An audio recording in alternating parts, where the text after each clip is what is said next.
It's a cold, wet, rainy spring day here in Montana. I'm Susie Felton and welcome to Mrs. Montana Rancher.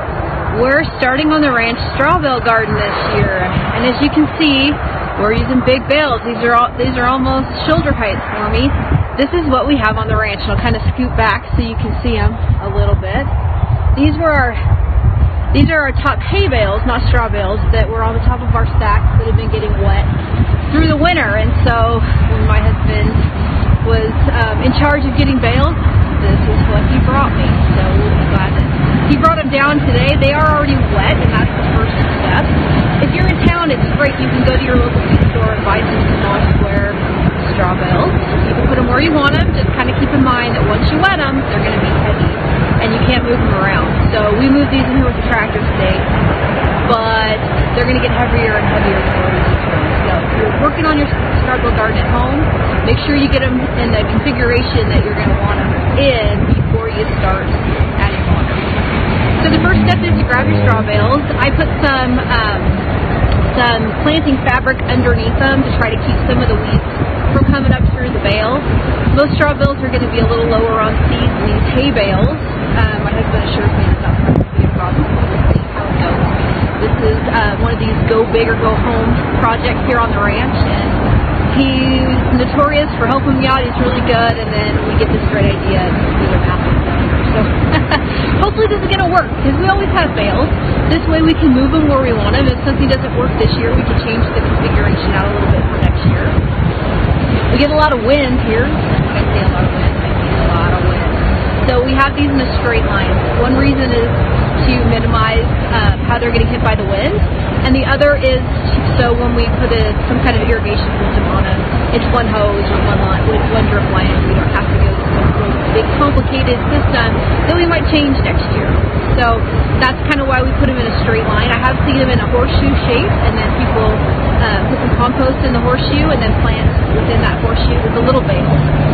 But we're going to try this in a straight line this year. I have 6 big straw bales, so we can plant a lot of vegetables here on the ranch in these. So the first step is to wet them down, and you do that for 3 days. These have been out all winter, so they're pretty well soaked. We got them in here. You can actually grab into the straw and pull it out, and I have quite a bit of moisture in the straw bale already. So getting them wet is the first step. 3 full days, soak them really well. Then you need to start conditioning them, and when you start conditioning a bale, what you're really doing is making it compost. So it's just like you would compost in your backyard in a composter, or add compost to your garden, but you're going to have it all contained in the bale. The next thing is to add some nitrogen, and you want to start your bales composting with nitrogen. I have a really good fact sheet from Washington State University that gives some pretty high nitrogen rates for composting small square bales, but I went to my local garden center, and they didn't have that high nitrogen content. I could have called my fertilizer guy, but I'm kind of playing and experimenting here. I just wanted to grab something and get going, and so I chose what they had, and it is organic. I'm not a go hard organic person. Sometimes if it works for me, I will. But in this case, it is, and I chose both blood meal. So we'll see a bag of blood meal here, and bone meal. Both of them have some nitrogen content in it. Really the one to go with, the blood meal, is 1200, and I don't know if you can see that there on the side. If you're familiar with fertilizer, those numbers, it's probably reversed for you, is NPK, which means nitrogen, phosphorus, and potassium. So if you're looking at nitrogen and adding nitrogen to your bales, really your only concern is that first number. So I'm going to add these this afternoon in a pretty high dose down these bales, and I'm going to do that for 3 afternoons. So I'm going to add these in concentration to the straw bale. The bone meal has some, and when you go to NPK, it has 4 nitrogen and 12 phosphorus. So this will give it a little bit more of the fertilizer end of it. It's what the gal at the garden store recommended. She said she also put some compost on the top of her bales just by the bag. First thing, I'm going to get started conditioning my bales with the blood meal, give it a really pretty good coating of it for 3 full days, and water it in each day. So that's important to get water on it. We're getting ready to have a storm, so I'm hoping if I can sprinkle these on this afternoon, it'll store and wash them right in. We're coming up on some sunshine, believe it or not, in Montana. So I'm going to have to get a hose out here and start my irrigation system sooner rather than later to get these bales to start conditioning. So after 3 days, we're going to cut that back half. Continue adding nitrogen to our bales, continue watering it by half. Our bales are going to kick way up in temperature, and that means it's starting to compost, which is great. But don't plant in it yet, it'll kill them. It's way too hot and way too high nitrogen when you first start the conditioning process. A solid 2 weeks, maybe 3, before these bales will be ready to go and plant in. It's Montana, we're in zone 4, we're not going to plant anything for at least 2 weeks. But we're getting ready. We'll be ready here in the next 10 days, 2 weeks.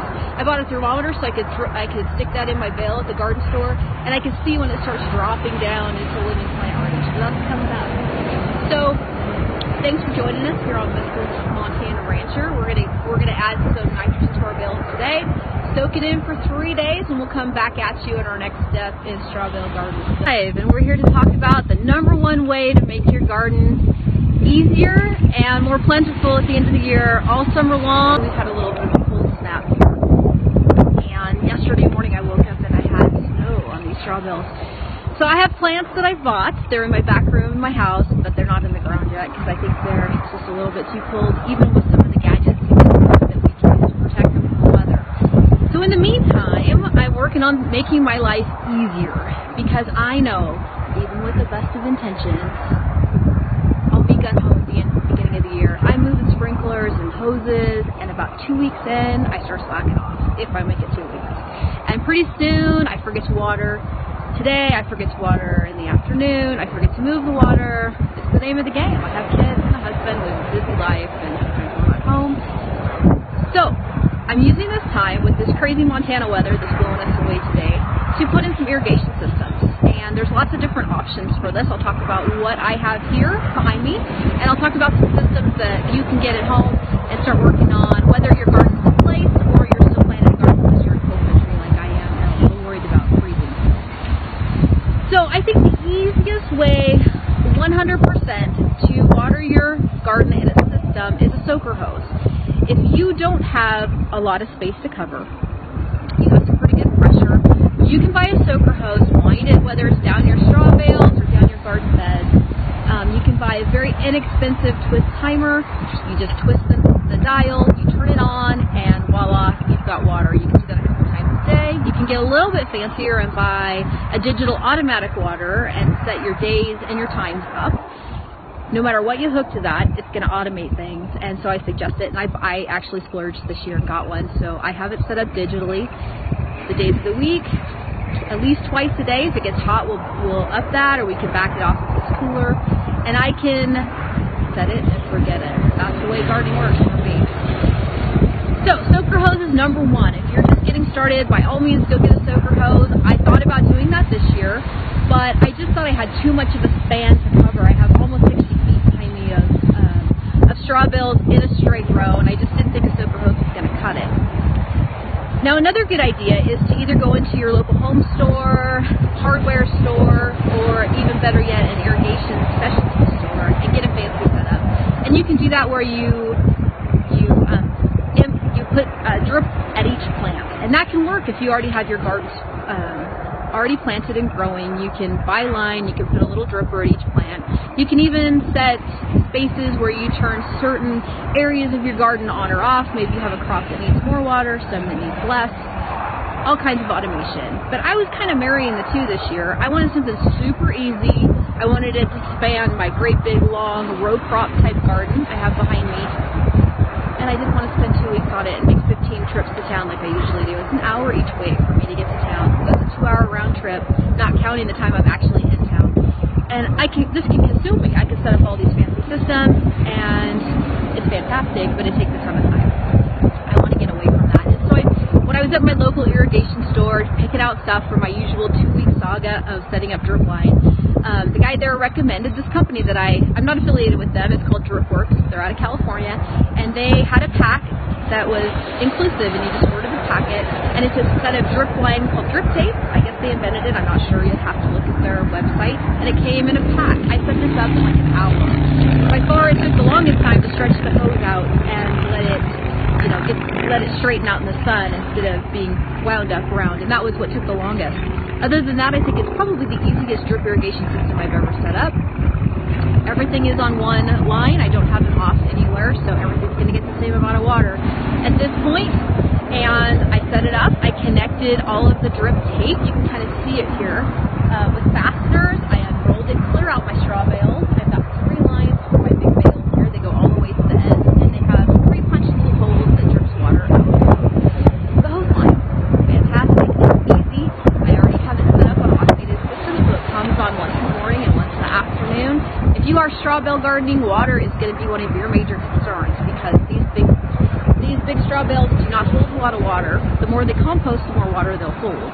So depending on your soil or whether you're using a straw bale garden, you may need more or less water. If you're in a real sandy soil, you're going to have to water a lot more frequently. If you have straw bales, you're going to have to water a lot more frequently.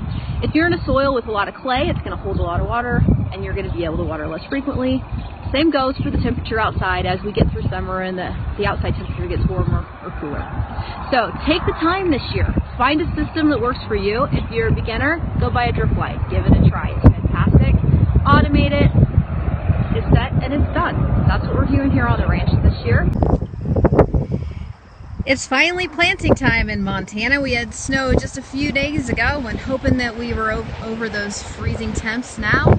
I'm very quickly getting these straw bales planted that we've been working on. It is harder work than I anticipated. Let's take a look at a hole that I'm just digging. I'm trying to put this early-year-old tomato in, and it's got to go deep if I pan back and show you the whole thing. You guys know you want to plant those as deep as you can. All those little bristlies on the stems are root hairs, and if you plant them deep, they'll become a new root system for the tomato plant. So let's take a look if I can show you where my hand is. I'm actually having to dig this out by hand. I don't know if this is a very good picture. And when I pull straw out,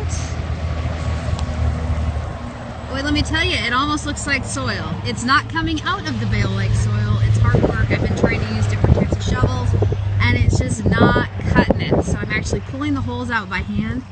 It's slow going, and that's what I'm working on these days. But when I put my hand down this hole, it's hot. Steam's coming out.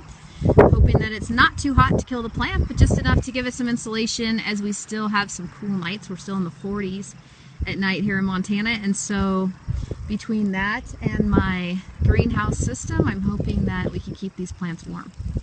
So why don't you comment below and let me know how your garden's going. If you're doing a straw bale garden or you've got a regular one in, you might be almost ready to harvest a crop if you are planting in a different part of the country. So thanks for watching. And